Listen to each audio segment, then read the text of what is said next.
Nothing can be more frustrating when you sit down to access your Wi-Fi or internet and you run into issues or your speeds are real slow. Well, in today's tech video, I'm going to show you how to fix your Spectrum internet if it isn't working correctly.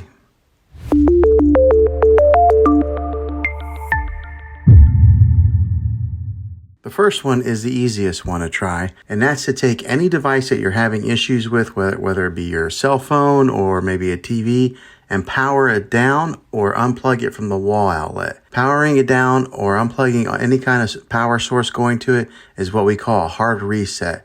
And you want to leave it unplugged or powered down for at least 60 seconds. Now don't be impatient here. Wait the whole 60 seconds, then power it back up or plug it back in, and then see if it's working now. If that fixes it, then great. If not, let's go ahead and move on to the next method. And that would be to push the reset button on your modem or router. Not all routers have this, but if yours does, go ahead and give this a try. If hitting the reset button doesn't work, then let's go on to this next method. And that's to find the router that is giving you Wi-Fi and go ahead and unplug the power to that for 60 seconds. Then plug it back in. If that doesn't work, let's go ahead and move on to the next method. Move your router to a different location so that it's more open and it can broadcast a better signal without any interference. Hopefully this will help. The last thing to do is to call your internet provider, and they might have to tap into your modem remotely to run a diagnosis check, and maybe that'll fix it. Some providers will send you a modem for free if you are continuing to have problems with it, especially if you tell them that you might want to cancel service with them. Well, hopefully this video was helpful.